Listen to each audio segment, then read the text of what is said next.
Welcome to Meditations from the Mound, a ministry of the Chestnut Mound Church of Christ in Chestnut Mound, Tennessee. My name is Carver Moore, and I'm one of the ministers for the Chestnut Mound congregation. And once again, we want to put before you a midweek devotional thought, hence the name Meditations from the Mound. We hope that you will meditate on these things and in turn share them with other people that might need to hear them.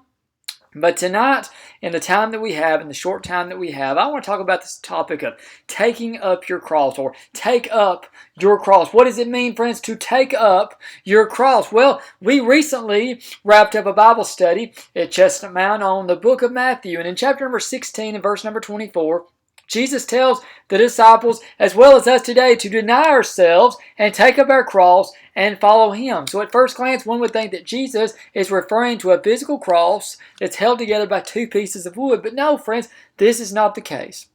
So what does the cross represent? Allow me to put before you tonight a few thoughts about what it means to take up your cross. Friends, the cross represents all the things that we suffer from and that we suffer with. The cross represents our spiritual and our physical suffering. At the time Jesus is saying to take up your cross, He is a very short time from being crucified on an actual cross for our sins. He is in the process of preparing His disciples for that day. Jesus used imagery frequently to help the people of His time and us today to better understand His teachings. Jesus was about to suffer on the cross for us, and likewise, He wants us to remember that we suffer our own crosses daily. The question is, what do we do with our crosses? Well, we need to, when we bear our crosses, we need to humble ourselves, or as I like to say, check your ego at the door. Before Jesus said, take up your cross, He said that we must deny ourselves. Friends, I see so many people trying to get through life by solving their own spiritual and physical problems without taking that stuff to Him. They are afraid and ashamed to ask for help.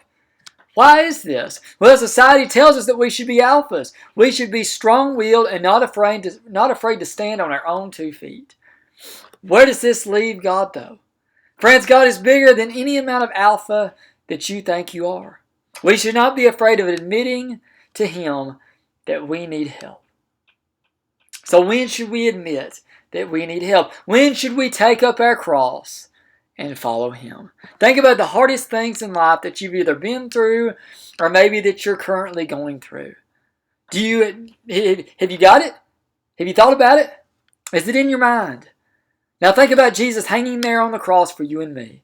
In John chapter number 19, we have perhaps the most detailed account of the death of Jesus in the 4 Gospels. In verse number 17 of John chapter number 19, John states that Jesus bore His cross.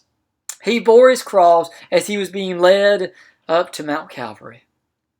In all 4 of the Gospels, we're told that Jesus was nailed to the cross, was thirsty and given sour wine to drink, and was mocked as the soldiers divided His clothes and bowed down to Him. Friends, I make this comparison to show you that no matter what we face in life, I guarantee you it's not even close to what Jesus bared, what He went through. Notice, though, that Jesus did indeed bear His cross. Friends, likewise, in turn, we must be humble enough to bear our own. Friends, we've all had a rough year thus far. The things we have and are continuing to face make us want to pull our hair out and might result in a loss of sleep or unnecessary worry. But these problems pale in comparison to what Jesus went through for us. Next time you complain about something, remember the cross. Humble yourself and bring your cross to Jesus. Friends, I hope that this lesson, this short devotional, will be uplifting to you. I hope if you have needs of the church, I hope that you'll reach out to the Church of Christ in your area. And if you live around the Chestnut Mound area, I hope that you'll reach out to us, that you'll join us for worship sometime you have the opportunity to do so. We meet at 545 P Ridge Road in Chestnut Mound, Tennessee. Sunday mornings we meet at 10 a.m. for Bible study, 11 a.m. for worship, and 5 p.m. for Sunday evening worship. Please join us. Please reach out to us. Friends, we hope this study has been uplifting to you. Thank you so much for watching. Take care and God bless you.